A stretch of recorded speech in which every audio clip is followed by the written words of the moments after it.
They say you always remember the moment your life splits in two, the before and the after.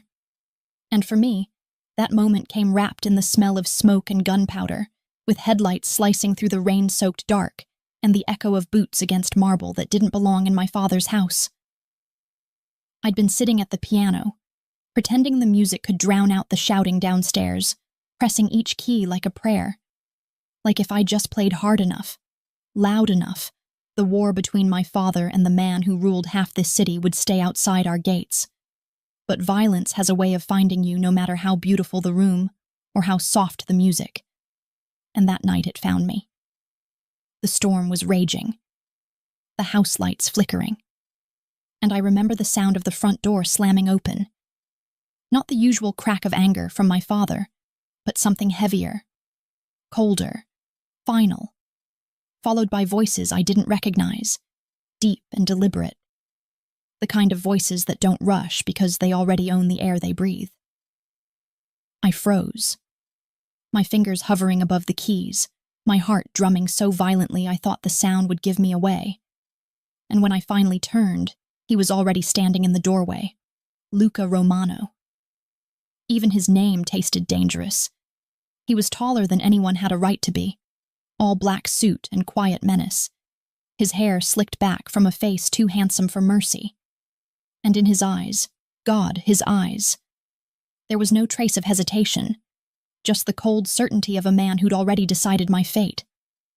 Behind him, shadows moved. His men, silent, efficient. The way trained wolves move when the alpha doesn't need to growl. And though I wanted to scream, run, fight, something in me went still, as if my body already knew resistance would be useless. "Take her," he said. And it wasn't a shout. Not even raised, just a command, quiet but absolute, like gravity. Two men stepped forward, rough hands gripping my arms, the piano bench scraping back with a screech that sounded almost like protest. And I remember the white-hot burst of fury in my chest as I struggled, kicking, cursing, calling for my father. But he didn't come. He didn't even answer. And that silence hurt worse than anything else. They dragged me through the hall, past portraits of ancestors who'd built their empire with blood and deceit, past the grand staircase where I'd once slid down the banister as a child before I knew what it meant to carry my last name, and out into the night where the rain came down in sheets so thick it felt like the world itself was trying to wash me away. I saw my father only once as they shoved me into the back of a black car, standing at the top of the steps, pale under the porch light, hands clenched at his sides.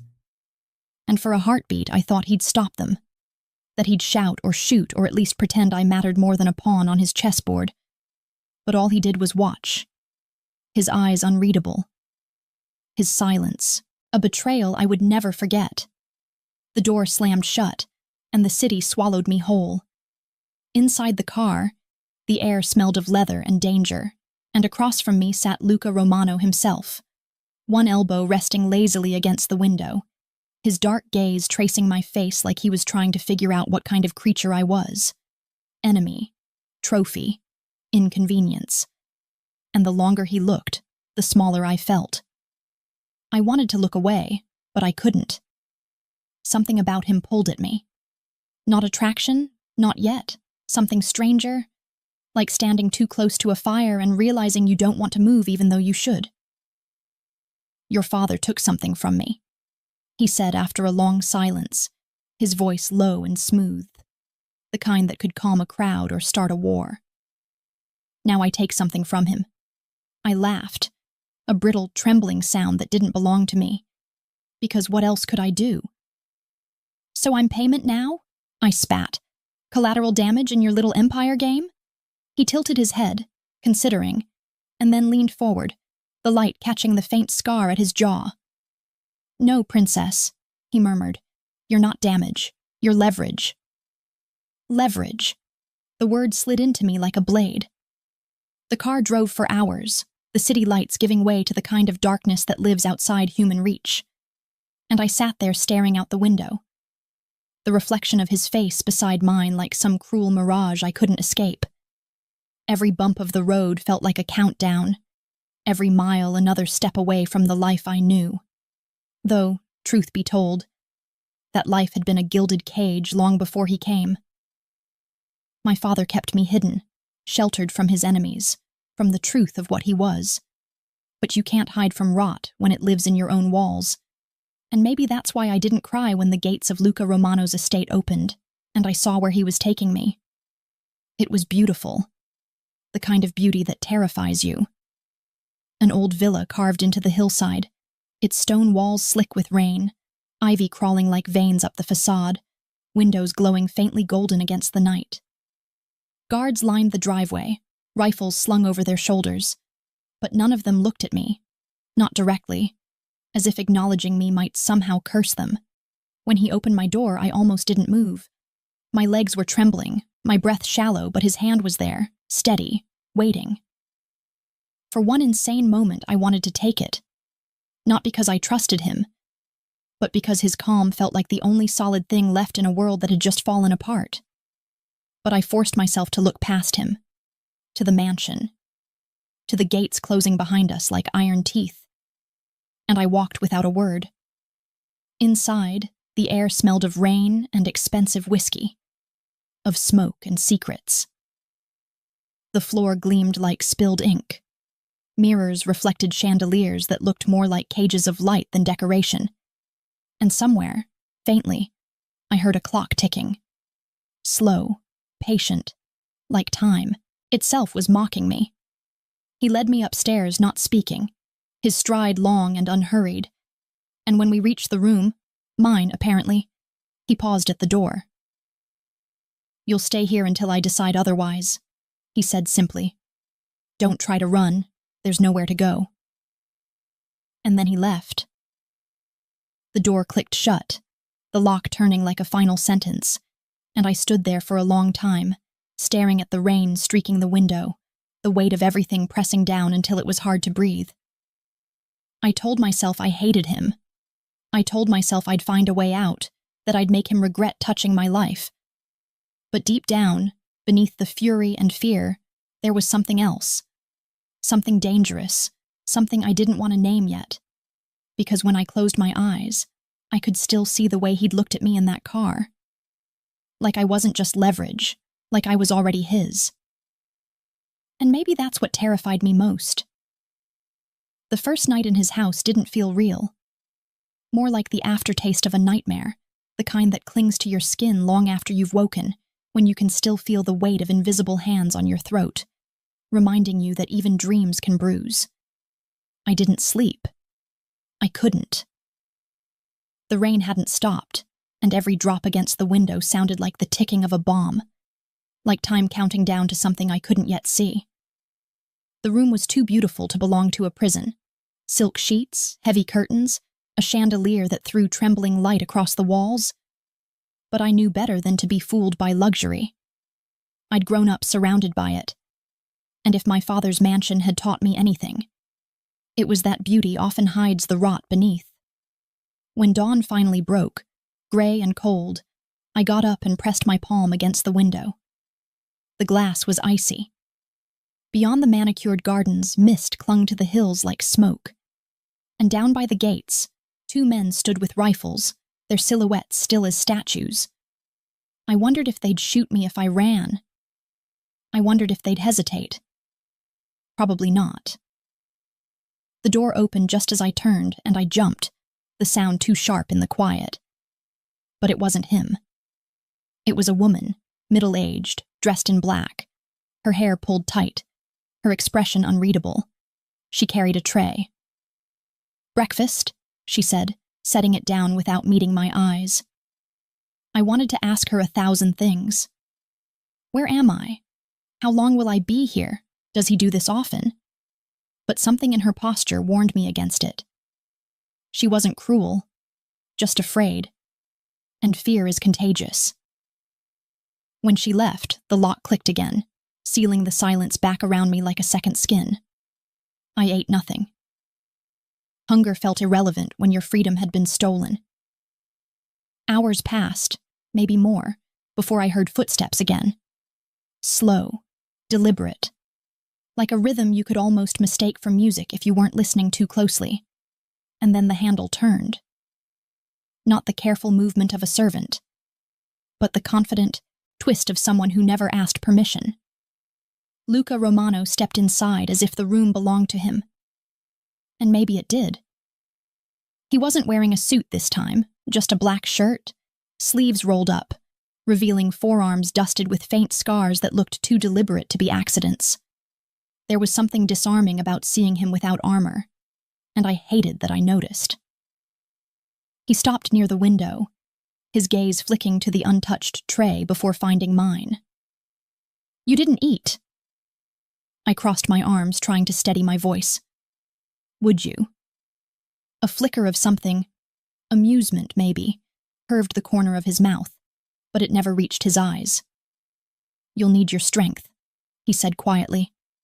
"This house has a way of testing people." "Is that a threat?" "No," he said, and for a second his tone softened, almost too soft. "It's a truth." He walked closer then, slow enough to give me time to move if I wanted, but my feet stayed planted, rooted by something I couldn't name. The scent of his cologne, smoke, cedar, and something darker underneath filled the space between us until breathing felt like a confession. "Why me?" I asked finally, forcing the words out. "You could have taken anything from him. Money, property. Why me?" He studied me for a long moment before answering, his eyes unreadable. "Because you're the one thing he pretends he loves. I wanted him to feel what it's like to lose control." My throat tightened. "And you think holding me here gives you control?" He smiled then, slow and dangerous. "No, sweetheart. It gives me leverage. Control is something else entirely." I wanted to slap him. I wanted to scream. Instead, I did the one thing I didn't expect from myself. I laughed. A harsh, bitter sound that filled the room like shattered glass. "You sound just like him," I said. "You think power means breaking things to prove you can." That made him pause. The smile faded. His gaze sharpened, not with anger, but with something heavier. Something that felt almost like recognition. "Maybe," he said softly, "or maybe I just learned from the best." And for a fleeting second, too fast, too fragile, I saw the man behind the mask, the one who wasn't a monster but a product of the same corruption that had raised me, the same rot that had built empires from other people's bones. It terrified me how human he looked in that moment. He turned toward the door, his hand on the frame, and without looking back said, "You're safe here, as long as you don't give me a reason to change that." Safe. The word echoed in my mind long after he left. Safe didn't belong in a place like this. Days blurred after that. Morning sunlight slipping through curtains I couldn't open, footsteps in the hall I couldn't follow, silence pressing down until even my thoughts began to whisper instead of speak. The woman in black, I learned her name was Rosa, came and went without words. Each time she set down food, her eyes flicked toward the door, as if afraid of what might happen if I spoke. It wasn't until the fourth night that something changed. I couldn't sleep again, and I found myself pacing the room, every creak of the floor reminding me I wasn't supposed to exist outside his control. I don't know what possessed me. Defiance, boredom, maybe desperation. But I tried the door. To my surprise, it wasn't locked. For a long minute, I just stood there, heart hammering, waiting for someone to shout, for footsteps to rush, but nothing came. The hallway beyond was dim, empty. I stepped out, barefoot, the air cooler, carrying the faint scent of rain-soaked stone. I didn't have a plan, just a pulse and a reckless urge to feel human again. The house stretched endlessly, corridors curving like secrets, shadows clinging to corners. Somewhere below, I heard faint music. A piano, notes drifting up like smoke. Curiosity pulled me toward it. The closer I got, the clearer it became. Soft, mournful, Not practiced, but raw, like someone playing to forget rather than impress. When I reached the doorway, I froze. It was him. Luca sat at the piano, sleeves rolled, head bowed, fingers moving with unexpected grace over the keys. In the dim light, he didn't look like a captor. He looked lost, haunted. The music seemed to come from somewhere deep, from a wound he'd learned to live with but never heal. I should have turned back. I should have. But the sound, it broke something in me. I stepped closer, one slow breath at a time, until the floor creaked beneath me. His hands stilled instantly, but he didn't look up. "You shouldn't be here," he said quietly. "Neither should you," I whispered. That made him glance up, and the look he gave me wasn't anger. It was something else entirely, something dangerous because it wasn't supposed to exist between enemies. For a moment, neither of us moved, the air between us charged and fragile, and then he stood. "You think I'm a monster," he said, taking a step toward me. "You think I don't feel, but you have no idea what your father did, what he took from me." "Then tell me," I breathed, and I meant it, because I needed to understand, not to forgive but to survive. He stared at me for a long time, his jaw tight, the war in his eyes tearing at something in me I didn't want to name. And finally, he said in a voice low enough to break the air, "I will, but not tonight." And before I could speak, before I could ask what he meant, he turned and walked away, leaving me standing in the echo of a song that still hung in the air. A song that didn't belong to an enemy, but to a man who'd already started to haunt me. I didn't see him the next morning, though part of me, the part I refused to name, expected to. The memory of that night, of him at the piano, had lodged itself in my thoughts like a splinter I couldn't pull free, and every time I closed my eyes I heard those notes again, soft and raw, as if they'd been carved from regret itself. The house felt different after that. Not louder or quieter, just more awake, as if it had noticed me for the first time. Servants moved through the halls with the practiced invisibility of people who had learned not to draw attention. The guards outside the windows were ghosts in suits. But beneath it all, I could feel him. Not his footsteps or his voice, but his presence. A shadow that seemed to stretch across every corridor. I started walking the halls in the afternoons, half expecting someone to stop me, half hoping they would. No one did. Rosa still brought food and silence, but I began to sense the smallest flicker of something in her eyes. Sympathy, maybe, or pity, though she never spoke it aloud. Once I asked how long she'd worked here. She just said, "Long enough," and left before I could say more. There was a library on the second floor, doors carved with vines and wolves, the kind of place built by a man who thought knowledge could make him immortal. It became my refuge, rows of leather-bound volumes, dust swirling in the beams of afternoon light, the air smelling faintly of old paper and smoke. I lost hours there, tracing spines I couldn't read, finding pieces of lives that had nothing to do with mine. Maybe that's why I didn't hear him come in. "You read," he said, and I spun, heart jolting, because I hadn't realized how close he was until I saw his reflection in the glass. Luca stood by the door, unarmed but dangerous in the way quiet storms are. His expression was unreadable, eyes flicking from the book in my hand to my face. I wanted to tell him not to sneak up on people, but something about the way he watched me made the words die in my throat. "Does that surprise you?" I managed finally. "Not surprise," he said. "Interest." He walked closer, slow, measured, the soft thud of his shoes against the rug too deliberate to be accidental. "Most people panic when they're trapped," he went on. "You look for meaning." I held his gaze, even though every instinct screamed not to. "Maybe that's because I've lived trapped my whole life," I said, and the words came out sharper than I intended.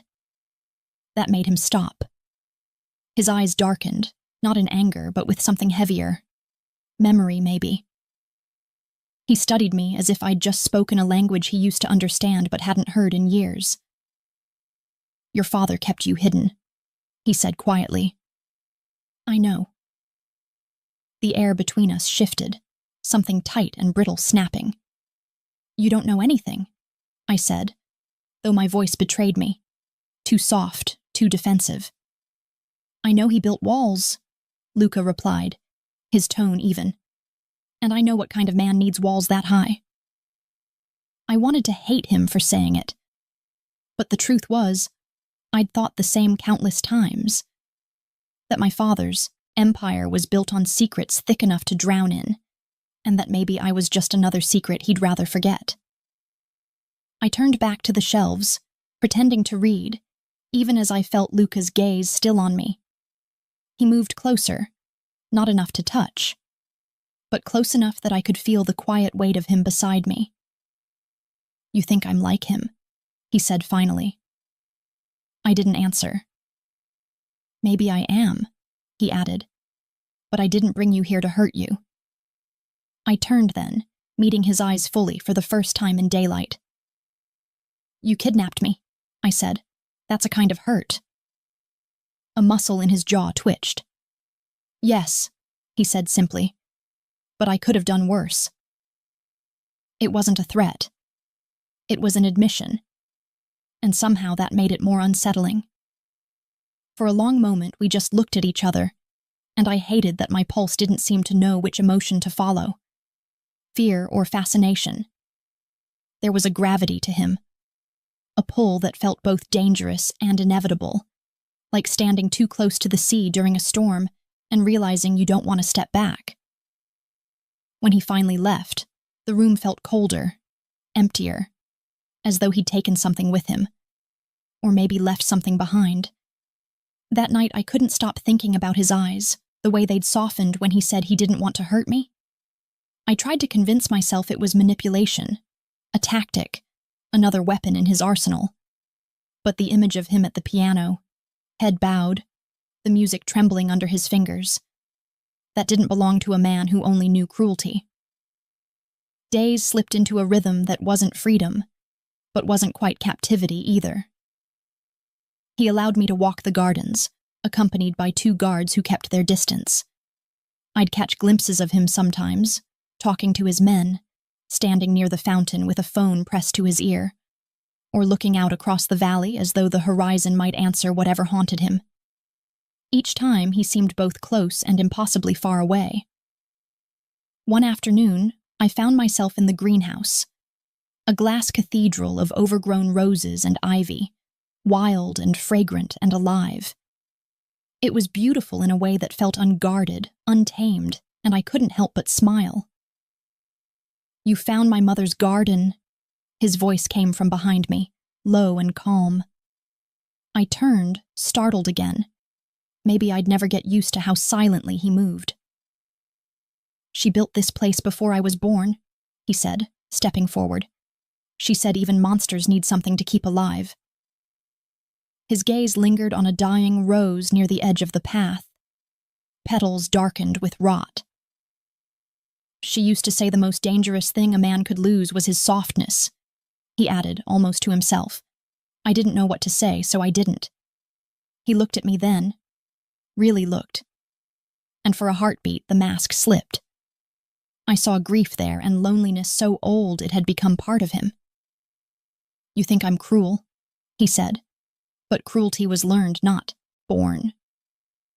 Then unlearn it, I said quietly, surprising even myself. Something flickered across his face. Surprise, maybe, or amusement, or the ghost of something gentler. And then he stepped closer, close enough that the scent of rain and smoke filled my lungs again. Careful, princess, he murmured. You don't know what you're asking for.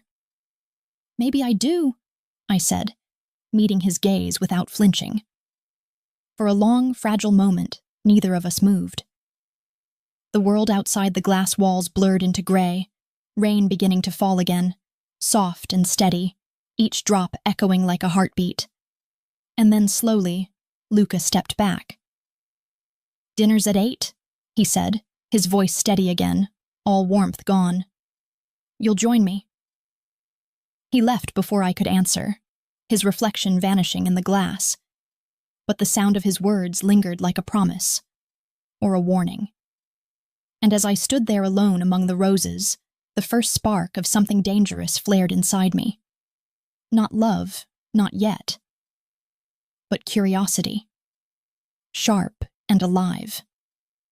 Because maybe the real prison wasn't the one he'd built around me. Maybe it was the one I was starting to build around him. I don't know what I expected when he said, "Dinner at 8. Maybe a performance? Guards at the walls, crystal and intimidation served side by side.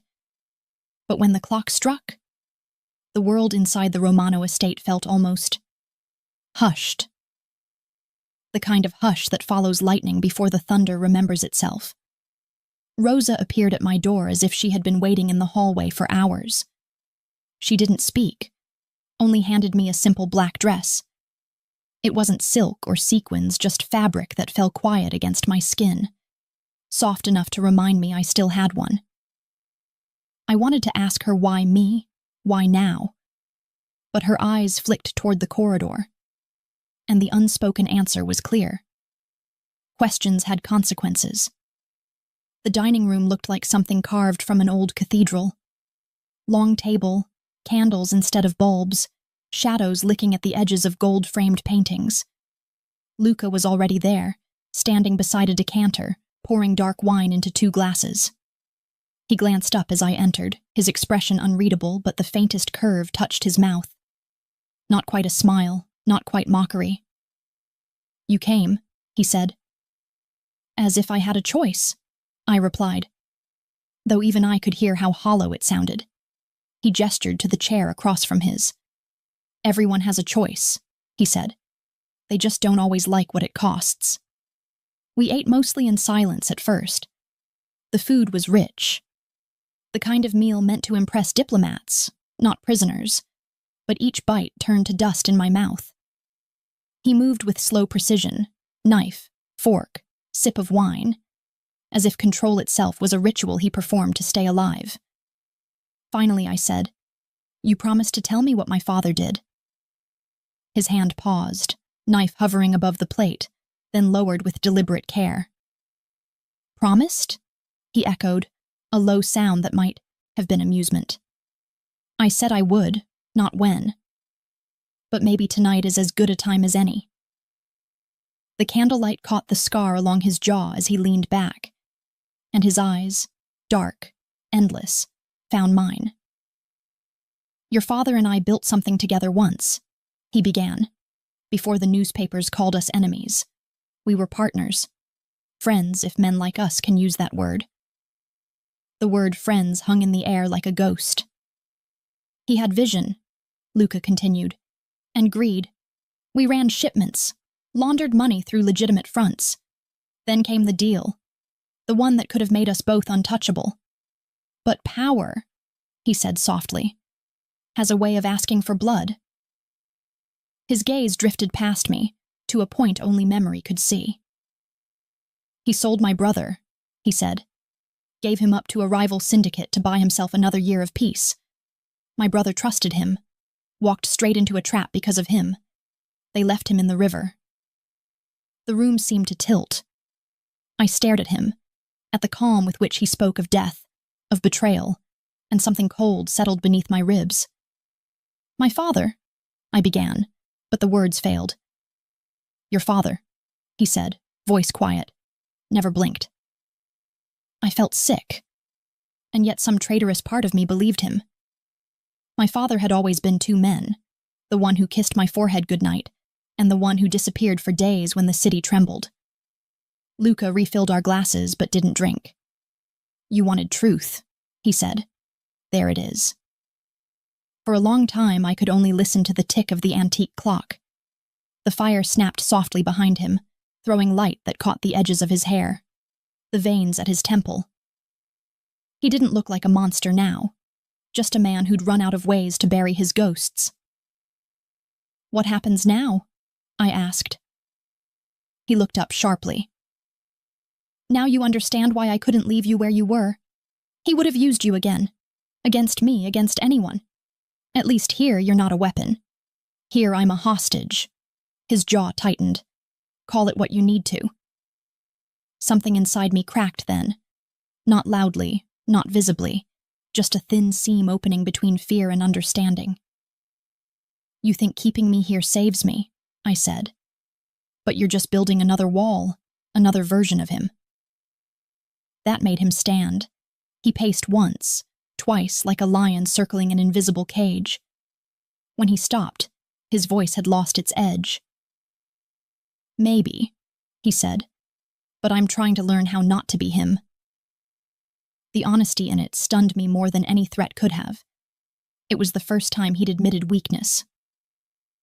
He walked to the window, rain sliding down the glass in silver streaks, and said almost to himself, "Do you know what silence sounds like after a man's last breath?" "No," I whispered. "It sounds like memory. It doesn't fade. It follows." For a heartbeat, the only thing between us was that sound. The rain, the clock, the weight of things we couldn't change. "Luca," I said before I could stop myself, his name strange and human on my tongue. He turned, and the look in his eyes made the air feel thin. Not fury, not victory, just exhaustion. "I don't need your forgiveness," he said. "But I wanted you to know who your father really is. If you ever leave this place, don't go back to him." "If," I repeated. "You will one day, when I've finished what needs finishing." I wanted to ask what that meant, but something in his tone warned me not to. The dinner ended not with dessert, but with silence, the kind that means more than words could. As I rose to leave, he spoke again, softer. "The world you came from, it's collapsing? When it does, don't look for the hero. There isn't one." I turned in the doorway, my voice shaking. "Then what are you?" He hesitated. The smallest pause, but it felt like forever. "The last mistake he'll ever make," he said. And I left him there, standing among the shadows and candlelight, a man made of vengeance and memory, while outside the storm gathered like an omen against the windows. Back in my room, I pressed my forehead to the glass, watching lightning flash across the valley. I should have felt hatred, or fear, or at least clarity. Instead, what filled me was something far worse: understanding. Because for the first time, I realized that every person in this story, including me, was just trying to survive the wreckage our fathers had built. And somewhere deep down, against every warning, I knew this dinner wasn't an ending. It was the beginning of whatever would destroy us next. The rain didn't stop for 3 days. It came down in long, silken sheets that blurred the world beyond the estate's iron gates, turning the city lights in the distance into ghosts trembling behind the downpour. I spent most of those days by the window, watching, listening, trying to tell whether the thunder outside or the silence inside was louder. It's strange how quickly captivity begins to resemble routine. Breakfast at 8, the quiet scrape of cutlery from the kitchen below, Rosa's soft knock before noon to check if I needed anything I would never dare ask for. Every corner of the mansion whispered secrets. Footsteps that stopped too soon. Locked doors that hummed with electricity behind them, men's voices low and tense when they thought I wasn't near enough to hear. I told myself I didn't care what they were hiding, that all I wanted was out. But the truth is, something inside me had begun to shift since that dinner. It wasn't forgiveness. It wasn't sympathy either. It was a dangerous curiosity, a need to understand how a man like Luca Romano could carry so much ruin in his eyes and still speak like he believed in redemption, even if it was only for someone else. On the morning of the 4th day, I found him in the library, not reading, not plotting, just standing before a wall of old books, his fingers tracing the spines as if he was searching for something he'd once known by heart and lost. The fire beside him threw his face into fragments. Light, shadow, light again. And for a moment I thought about leaving before he noticed me. But he turned, that instinct of his sharper than sound. "You shouldn't wander without a guard," he said. "I didn't know books were considered dangerous," I replied, trying to keep my tone steady even as my pulse stumbled. "They are," he said simply. "At least the ones that tell the truth." He crossed the room, slow, measured, and stopped just close enough for me to see the faint line of exhaustion beneath his eyes. "You've been quiet," he said. "I've been thinking." "About what?" "About what happens when you finish what needs finishing." His jaw flexed. "You think I'll kill him?" "I think you already have." Something flickered through his expression. Not surprise, not denial, but the faintest trace of weariness, as if the question itself carried too much weight to answer aloud. He moved past me to the window, looked out at the rain, and said, "Your father's alive, for now. But his empire isn't. Every man who swore loyalty to him has either vanished or switched sides. He built a kingdom out of fear, and fear never lasts." I swallowed hard. "And you're any different?" He turned back, and for the first time, his voice cracked like glass under pressure. "I'm trying to be." That was when it happened. A sound, low and metallic, from somewhere beyond the hall. He froze, head tilting, eyes narrowing. A second later, 2 guards burst into the room, faces pale beneath the flicker of firelight. "Sir, the perimeter cameras just went offline," one of them said breathlessly. "South gate. Looks cut." Luca didn't hesitate. "Lock the lower floors. Move everyone to defensive positions. Now." The men vanished as quickly as they came, leaving behind the taste of panic in the air. I stood there, rooted, watching him reach for the gun holstered beneath his jacket, his movement so smooth it was almost beautiful in its precision. "What's happening?" I asked. "Someone found us." "Who?" "Does it matter?" He strode toward the door but stopped halfway, looking back at me. "Stay in here. Don't open the door for anyone but me." "Luca—" "Don't argue." His tone was final, cold enough to slice through every protest. Then he was gone, footsteps echoing down the hall like thunder receding into distance. The minutes that followed felt like hours. The house seemed to hold its breath. Every sound amplified, every shadow a heartbeat. Then came the first explosion of gunfire, distant, muffled through the walls, but unmistakable. I pressed my palms against my ears, heart pounding, every instinct screaming to hide, to run, to do something. But something stronger kept me still. That voice in my head, the one that remembered the way his eyes had looked before he left. Not afraid, not cruel, just resigned. When the shots grew louder, closer, I couldn't stand it anymore. I opened the door. The corridor beyond was dim, lit only by the tremble of emergency lights, red and blinking like a dying heartbeat. Smoke coiled faintly through the air. I could hear shouting, men's voices, orders, chaos. I moved, barefoot and terrified, down the hallway, past shattered glass and the smell of gunpowder. The library's grand door was open now, the fire still burning, but the room was empty. Something inside me, instinct, maybe madness, pulled me toward the sound of the fight. Down the stairs, through the hall, and there he was.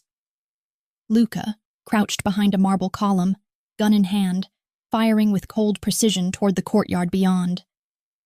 The rain had turned the marble floor slick with mud and blood, the air thick with smoke. I saw the flash of return fire, saw one of his men fall, and before I could stop myself, I shouted his name. He turned, eyes widening when he saw me. "Get back!" he barked. But it was too late.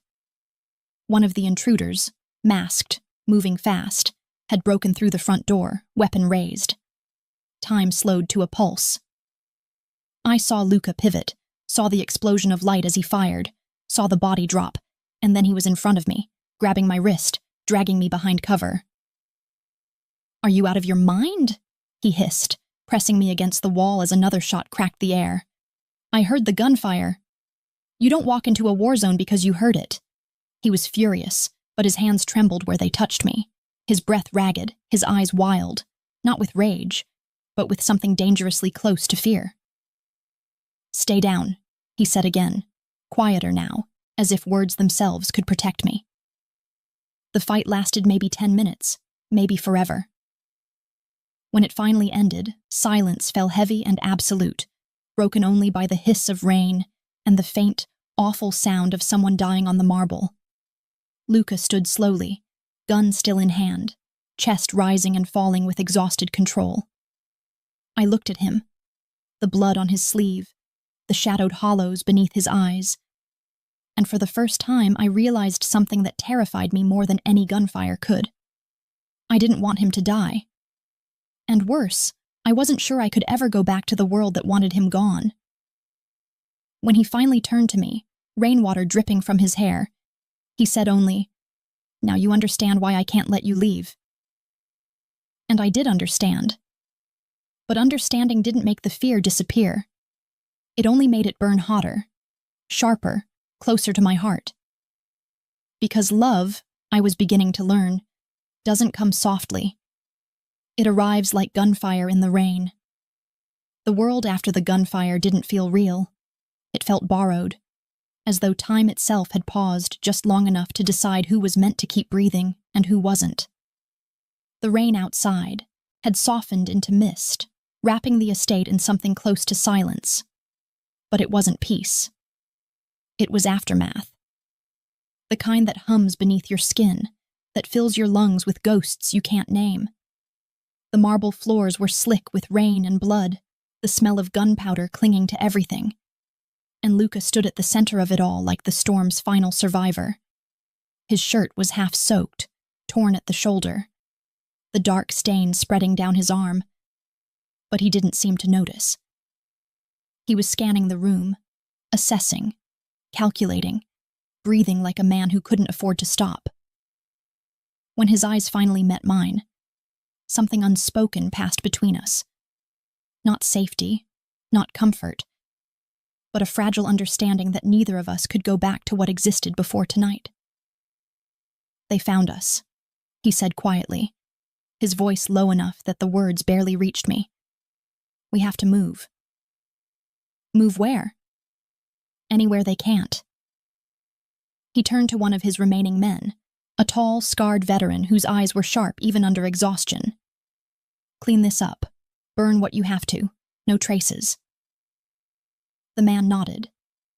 Luca reached for my wrist, not roughly, not possessively, just firmly, and led me toward the back corridor. My body followed before my mind could catch up, my pulse hammering so loudly I barely heard the creak of the floorboards beneath us. We passed through rooms I hadn't seen before, narrow hallways with brick walls, a stairway that seemed to spiral endlessly downward until the air grew colder, heavier, and the scent of damp earth filled my lungs. A hidden door waited at the bottom, steel and ancient, disguised behind a wall of crates. Luca entered a code on a small panel I hadn't noticed, and the door slid open with a hiss that sounded like the mansion exhaling its final breath. "What is this place?" I whispered. "An exit no one's supposed to know exists," he said. "Not even most of my men." We stepped into darkness that felt almost alive. A tunnel, narrow and uneven, the sound of dripping water echoing somewhere ahead. He took a flashlight from his belt, its beam slicing through the black, catching glimpses of stone, mud, and something that looked like history, buried too deep to name. "Where does it lead?" "Outside the city. To a safe house." Safe house. The word sounded ironic coming from him, as if safety was a concept that could still apply to either of us. We walked for what felt like forever. the tunnel twisting beneath the world like a secret spine. The only sounds were our footsteps and the rhythm of our breaths, both too loud, too fragile. Every few minutes he'd glance back, checking if I was keeping up, his expression unreadable but his pace adjusting slightly each time. When we finally emerged, the night hit me like a shock. Cold air, the scent of wet pine and diesel, and above us a sky so wide it looked torn open. The tunnel's exit was hidden behind a broken barn on high, the outskirts of nowhere, the kind of place where the world forgets to look. A black SUV was waiting nearby, its engine already running. Luca opened the passenger door for me, his movements brisk but careful, as though the exhaustion hadn't touched him yet. When he slid into the driver's seat and the vehicle roared to life, I caught the faint tremor in his hand as it gripped the steering wheel. He drove without speaking. The road wound through endless stretches of wet asphalt and flickering streetlights, and with each passing mile the city faded into memory. I wanted to ask where we were going, why he trusted no one else, what he was running from. But every time I opened my mouth, something about his silence stopped me. After an hour, the forest thinned, and a cabin appeared ahead. Small, dark, isolated against the hillside. The headlights swept across its wooden frame, revealing bullet holes patched with metal and a single lantern burning by the porch. "This is it?" I asked softly. "For now." The rain had begun again, thin and whispering, by the time we stepped inside. The air smelled of cedar and smoke. The cabin was sparse. A single couch, a table, 2 rooms, a fireplace half full of ash. He checked the windows first, then the locks, his movements methodical, precise, as if repetition itself kept him sane. Only when he seemed satisfied that we were truly alone did he finally sit, lowering himself onto the couch like a man carrying the weight of the dead. "Let me see your arm," I said quietly. "It's nothing. It's bleeding." He didn't move, didn't protest when I knelt beside him. I tore a strip from a linen towel, pressing it gently to his shoulder. The wound wasn't deep, but it was enough to sting. And when his breath hitched, something in my chest ached unexpectedly. "You shouldn't be here," he murmured. "You keep saying that," I replied, my voice softer now. "And yet you keep bringing me with you."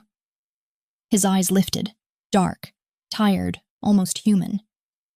"You think I want this?" "I think you don't know what you want anymore." The silence that followed was thick, but not empty. It felt like the space between 2 truths that hadn't yet collided. Finally, he said, "You remind me of the part of myself I keep trying to kill." I froze, unsure if he meant it as a confession or a curse. "What part is that?" "The one that still believes in mercy." I should have looked away then, should have let the words slide past like smoke, but I didn't. I held his gaze, saw the faint tremor in his jaw, the exhaustion beneath the steel. And for a moment, just a heartbeat, I saw him not as my captor or my father's enemy, but as a man who'd lost everything that made him human and was now, somehow, trying to find it again. The storm outside grew louder, rattling the cabin walls, and when the thunder cracked, he didn't flinch. I did. Instinctively, I reached out, and his hand caught mine, quick, unthinking, warm despite the cold. It wasn't tenderness. It was survival. But it felt like both. We stayed like that, neither speaking. The sound of rain filling the silence that words would have ruined. And then, somewhere in the distance, another sound. Faint, mechanical, impossible to mistake once you've heard it. An engine. Luca was on his feet in an instant, gun drawn, eyes sharp again. He moved to the window, lifting the curtain just enough to see. "Someone followed us," he said, his voice low. The air turned heavy, electric. My throat tightened. "What do we do?" He turned, eyes locking onto mine, and for the first time, there was something almost desperate in them. "We run," he said, "but this time we run together." And as the roar of engines echoed through the trees and headlights cut through the rain, I realized that whatever was coming next, it wasn't just his war anymore. It was ours. We left the cabin before dawn, before the rain could even finish its sentence against the roof. The air outside was a knife of cold, the kind that slices through every layer until you can feel your bones remember what fear is made of. Luca didn't speak as we moved, only pressed a hand against the small of my back to guide me toward the car, his touch firm but not cruel. The kind of touch that said hurry without needing words. The forest was still, too still, the kind of silence that feels rehearsed. He scanned the trees once before we slipped into the SUV. Headlights off, engine purring low. The road ahead was nothing but darkness and mist, a ribbon of uncertainty stretching farther than I could see. He drove fast, too fast, and yet it felt like the world around us moved slower, as if the night itself wanted to keep us trapped inside it. The windshield caught the reflection of his face. Sharp lines, bruised eyes, a mouth set in the kind of silence that could drown a person. Finally, I asked, "Who were they?" He didn't look at me. "Not who you think." "Then who?" "Someone with more money than reason. Someone who wants both your father and me gone." I frowned. "But my father's empire is falling. You said that yourself." He let out a breath that sounded like laughter strangled halfway through. "Empires don't die clean. They rot first, and the ones feeding on the rot are always the hungriest." The world outside blurred into streaks of gray, trees dissolving into mist, and I couldn't tell whether it was the fog or exhaustion that made everything seem softer, almost dreamlike. We drove for hours without stopping, until the sun began to rise behind a wall of clouds, painting the horizon in dull silver. When he finally turned off the main road, it led us into a town so small it looked forgotten by time. A few shuttered stores, a diner with a flickering sign, and a motel whose paint peeled in long, sad strips. He parked behind it, out of sight, and turned to me. "We can't use real names here. No phones, no cards. Cash only." "What do you want me to call you then?" He paused, almost smiling. "Nothing. People don't ask questions when you give them silence." "And me?" He studied me for a long moment, his gaze softening just enough to make my chest tighten. "You look like a Clara," he said finally. "Quiet, polite, the kind of name that doesn't get remembered." "Clara," I repeated. "Sounds like someone who knows how to disappear." "Exactly." Inside, the motel smelled of dust and old air, but it was warm. The woman behind the counter didn't ask for identification, didn't look up long enough to care who we were. Luca handed her a few bills, his voice low and measured, and a minute later we were standing in a narrow room with a single bed, a rusted heater, and curtains that looked older than the building itself. He closed the door behind us, leaned against it for a moment, as though the weight of the night had finally found him. When he spoke, it was more to the air than to me. "They'll search the cabin. By tonight, they'll know we're gone. And then? And then they'll start looking for where we ran." I sat on the edge of the bed, my mind struggling to catch up with everything that had happened. The gunfire, the tunnel, the flight into nowhere. It felt like my life had been stripped down to movement and breath, as if standing still might mean vanishing altogether. He crouched to check the bag he'd brought, counting magazines of ammunition, wiping his hands against a cloth that came away stained with dried blood. It was only then, in the gray light filtering through the blinds, that I saw how human he looked. Tired, older than his years, the kind of tired that sleep wouldn't fix. "You should rest," he said. "So should you." "I don't sleep when I'm being hunted." There was no bravado in his voice, only truth. Hours passed. The day outside never fully brightened, trapped somewhere between dusk and dawn. He sat by the window most of the time, watching the street, his gun resting on the table beside him, while I lay on the bed pretending to sleep. But even with my eyes closed, I could feel his presence. Heavy, restless, protective in a way that frightened me more than danger ever could. By evening, the storm found us again. The rain came harder this time, thunder shaking the walls, the kind of weather that makes every memory sound louder. I turned on the bed to face him. "Tell me something true," I said. He didn't turn. "Truth is a currency too expensive for nights like this." "Then tell me a lie," I whispered. That made him look at me. Really look, and for a long time he said nothing. Then quietly, "You'll be safe." The lie was beautiful. Lightning flashed across his face, cutting through the room, and for a moment I saw him not as the man who took me. Not as the enemy of my blood, but as someone trying to fight a war he never wanted. "Why do you care what happens to me?" I asked. He leaned back, head against the wall, eyes closed. "Because I know what happens to people who get caught between men like your father and me. They disappear. Not their bodies, but their names, their will, everything that makes them alive." "Then why take me at all?" "Because I thought hurting him would be enough. I thought you were just leverage. And now?" His eyes opened, and something raw flickered there. Regret, maybe, or something even more dangerous. "Now I'm not so sure." The heater rattled softly.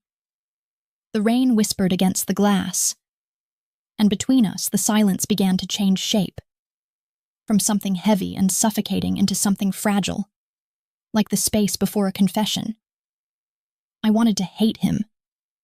I wanted to hold on to that hatred because it made things simple. But every time he spoke, every time I caught that glimpse of the man beneath the violence, the lines blurred a little more. When I finally fell asleep, it wasn't from peace, but from exhaustion. I dreamed of rivers, of blood in the water, of a man standing on the shore with his hand outstretched, but never close enough to reach me. I woke to the sound of a knock. Soft, hesitant, wrong. Luca was already on his feet, gun drawn, eyes sharp again. He signaled me to stay quiet, and for the first time I didn't argue. He moved to the door, slow, silent. The predator returned to its shadow. "Who is it?" he called. No answer. The knock came again, louder this time, and then, through the thin walls of that forgotten motel, came a voice I hadn't heard in months, a voice I thought I would never hear again. "Sweetheart," it said. "It's me. It's your father." For a long moment I thought I was dreaming again, that my mind had decided to summon ghosts just to see how much more it could endure. But then the knock came once more. Sharper this time, followed by that voice. Older now, frayed at the edges but unmistakably his. My father. The man whose shadow I'd been running from since the night Luca dragged me out of his world and into this one. Luca didn't move at first. His body was coiled tight, like an animal on the brink of violence, the muzzle of his gun fixed on the door. His eyes flicked to me, a warning, a question, and something else beneath it. Something almost pleading. "Don't speak." But I couldn't breathe. Couldn't think. The sound of my father's voice cracked through every defense I'd built over the last few weeks, shattering the fragile balance I'd tried so hard to keep. "Luca," I whispered, barely able to hear myself. "It's him. It's really him." "I know," he said, voice low and steady, though I could see the pulse hammering at his throat. "And that's exactly why you're going to stay back." The next knock wasn't a knock at all. It was a command. "Open the door, Luca," my father's voice called, calm and measured. "We need to talk." Something in me broke at that sound, that calm, that control, the tone he'd always used when he thought he still ruled the world. Luca moved closer to the door, keeping his body between me and whatever waited on the other side.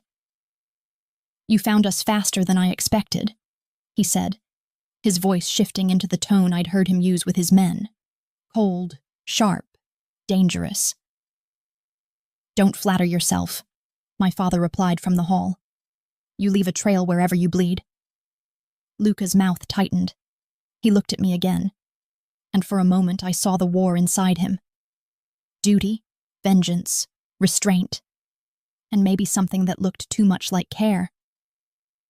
Then he said, almost too softly, "Stay behind me." He unlatched the door.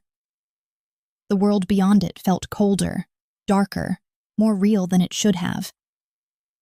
My father stood in the hallway, flanked by two men in black coats, both armed, both watching Luca with the kind of tension that precedes violence. But it wasn't them I couldn't look away from. It was him. He looked smaller than I remembered. Thinner, too, his once perfect suit damp from rain, his hair streaked with silver he used to hide. His eyes, though, those were the same. Hard, assessing, the kind that never missed a weakness. "Sweetheart," he said again, softer this time, almost kind. "Come here." Every part of me wanted to move and to run all at once. The room felt too small to hold both of them. The man who made me and the man who broke him. But Luca spoke first. "You shouldn't have come here." My father gave a slow smile, one that didn't reach his eyes. "You have something that belongs to me." Luca didn't blink.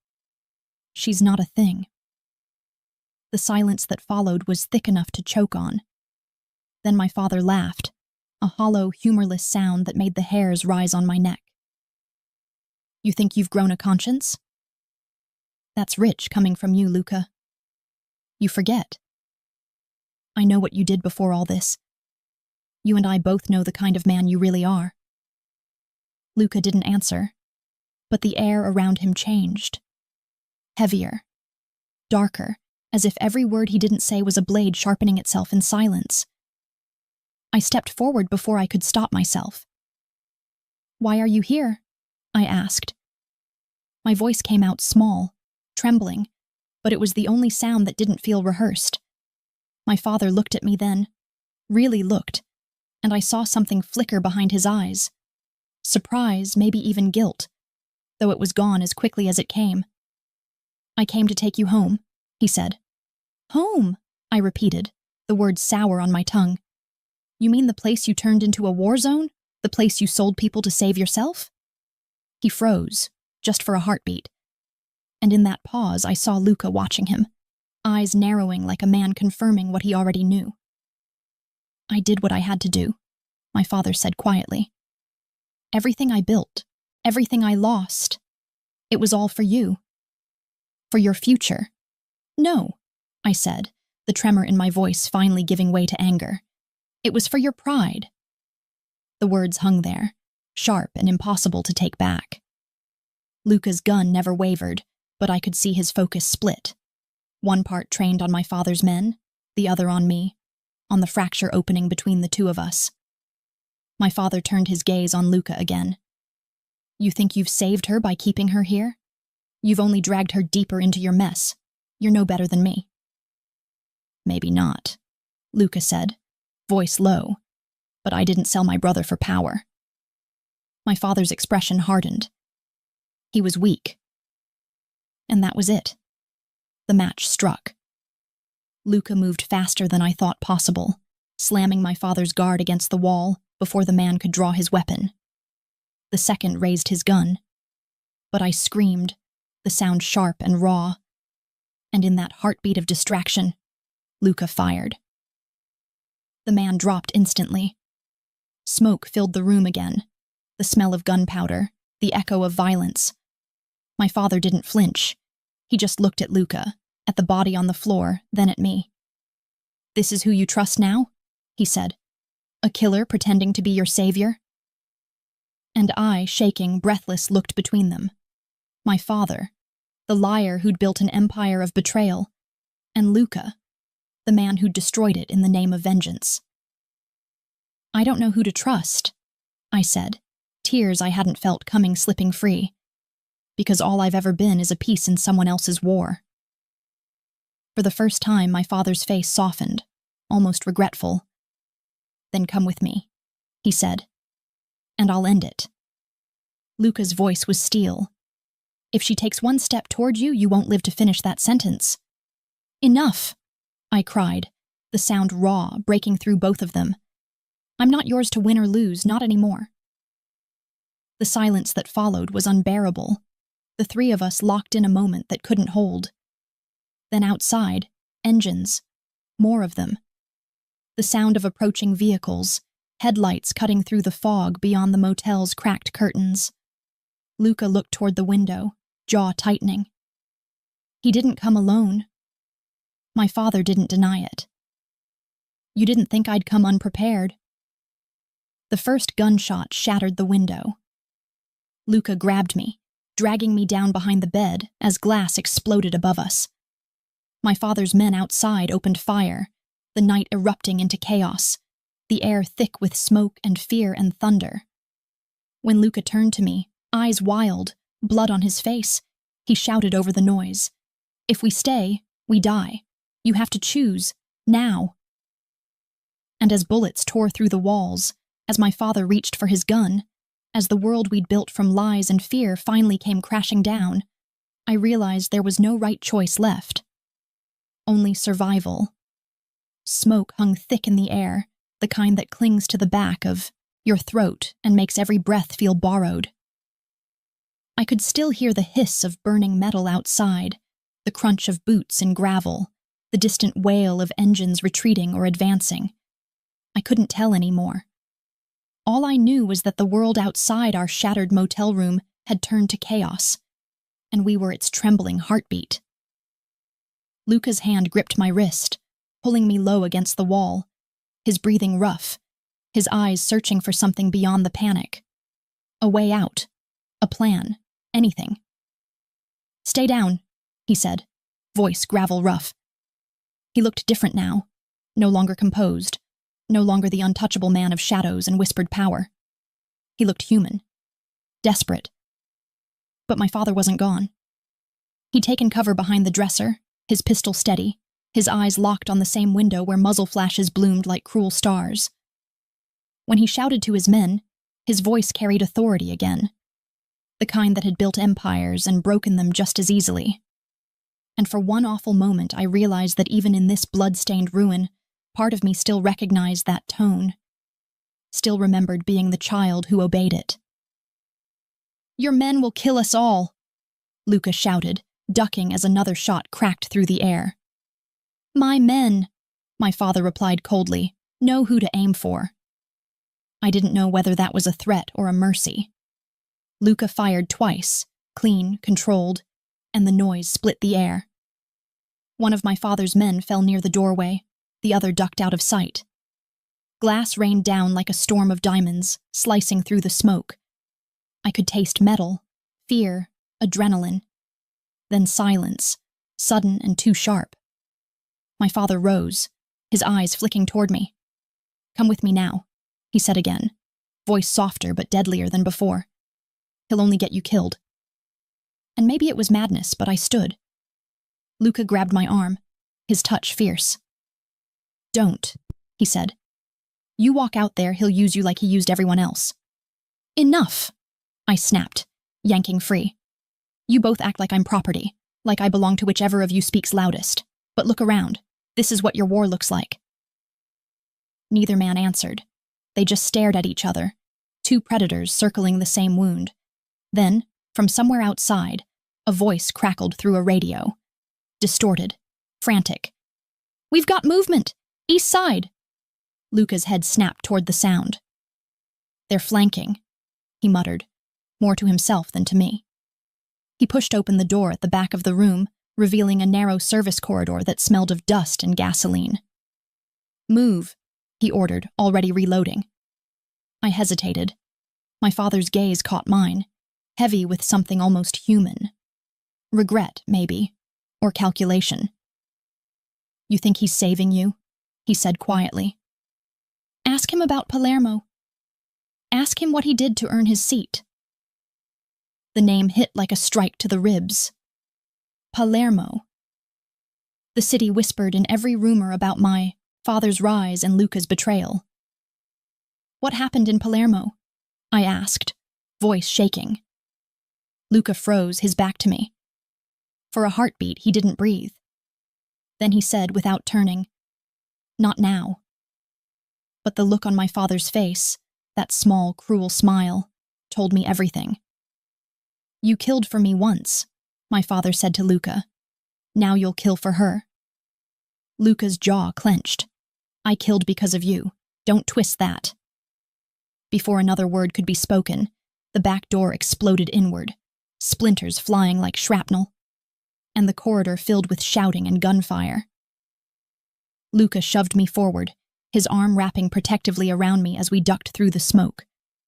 My father's men poured in, and the world turned into flashes of light and deafening noise.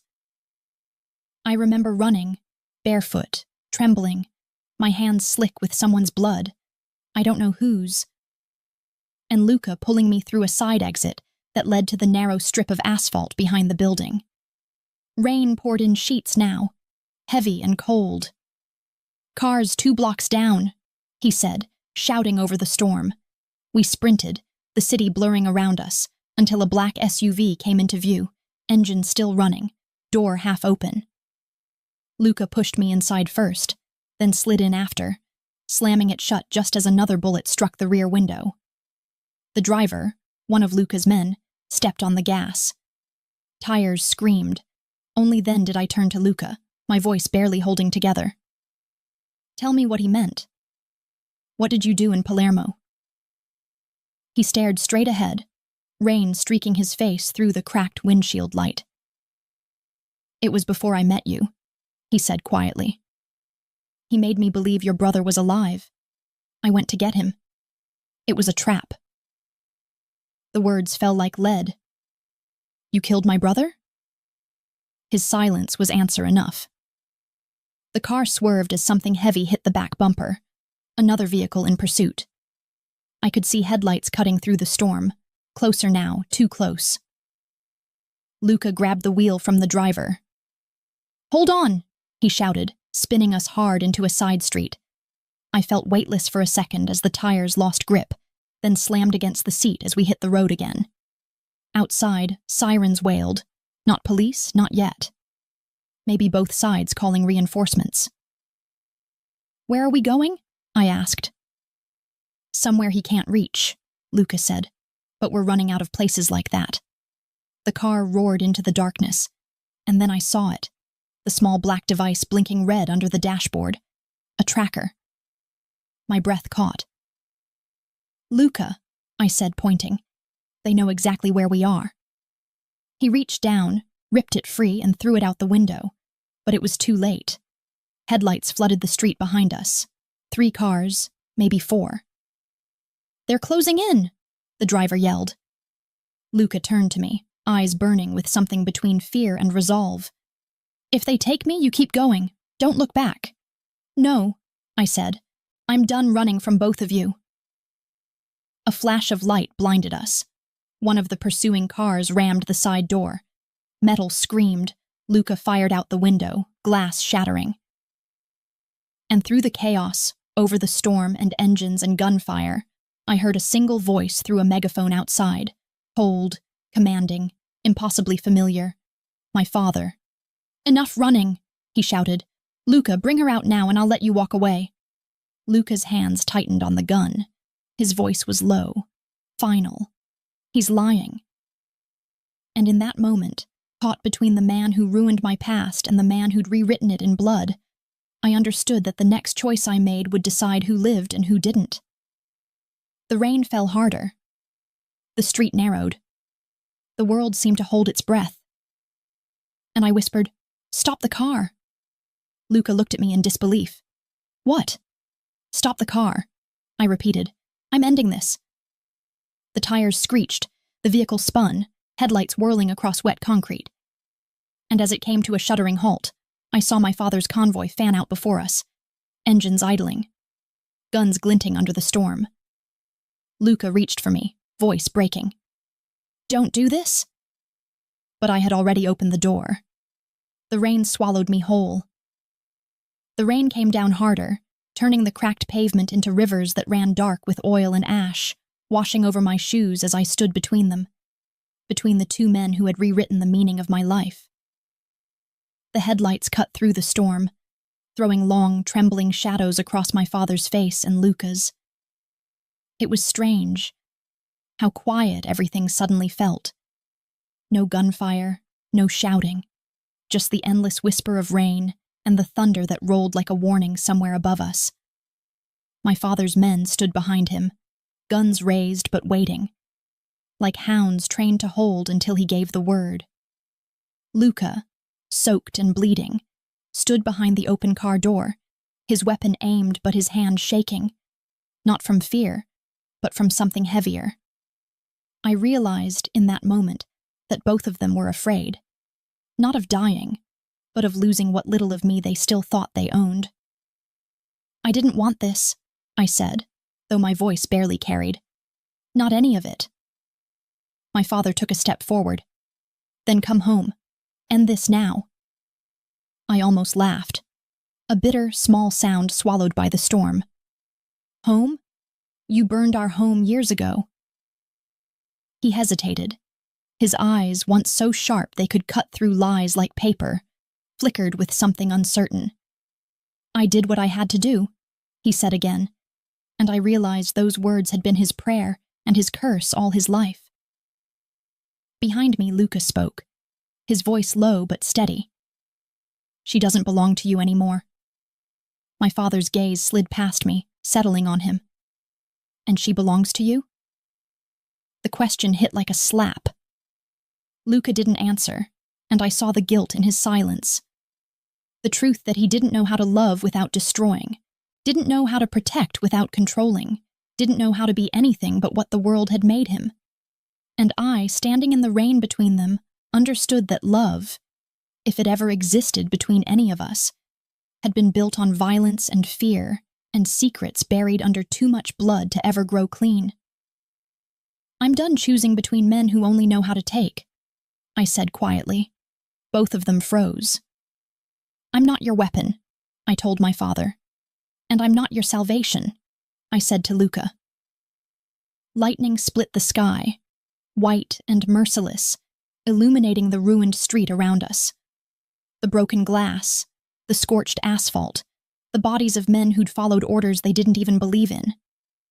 I took another step back, away from both of them, the rain plastering my hair to my face, my hands trembling but steady enough to lift the small pistol I'd taken from Luca's car. "Put the gun down," Luca said, his voice shaking now, his mask of control finally cracking. "I'm not pointing it at you," I whispered. My father's eyes widened as I turned it on him. "You wouldn't," he said, disbelief breaking through the steel of his tone. "You're my daughter." "I know," I said softly. "That's the problem." He took a single step toward me, and I fired. The shot rang out, echoing through the empty street, but I hadn't aimed to kill. The bullet struck the ground inches from his feet, splintering the concrete, stopping him cold. My hands were shaking so hard I could barely breathe. "That was for every lie," I said. "Every time you told me pain was loyalty, that love meant obedience. You taught me how to pull the trigger. Now I'm teaching you what mercy looks like." For the first time in my life, he looked small. He lowered his weapon. The men behind him shifted uncertainly, waiting for orders that never came. "Go," I said. "Leave. Don't look for me again." For a moment, I thought he'd refuse, but something in him broke then. Maybe the realization that the empire he'd built on fear had finally turned to dust. Without another word, he turned and walked toward the waiting cars. His men followed. The convoy disappeared into the storm, leaving silence in its wake. I stood there shaking, until I felt Luca's hand on my shoulder. "You should have killed him," he said softly. "Maybe," I replied, staring at the road where my father had vanished. "But then I'd be no better than either of you." He didn't argue. For once, there was nothing left to say. We stood in the rain until the storm began to break, the thunder rolling farther away, the first hint of dawn bleeding into the sky. The air smelled of smoke and wet asphalt and endings. When I finally turned to Luca, he was looking at me the way someone looks at something they're afraid to lose. "I can't stay," I said, my voice breaking. "Not after this. Not with you. I need to find out who I am when I'm not surviving someone else's war." His expression didn't change, but his eyes, those dark, unreadable eyes, softened in a way I'd never seen before. "You won't make it far without protection," he said. "Then I'll learn." He nodded once, slowly, the faintest ghost of a smile on his lips. "You already have." For a moment, neither of us moved. The rain had slowed to a whisper, and the city around us seemed to hold its breath. Then I turned and walked away. Every step felt like shedding a skin I'd worn too long. The daughter, the captive, the pawn. The weight of all the things I'd lost clung to me. But beneath it, for the first time, there was something else. Freedom.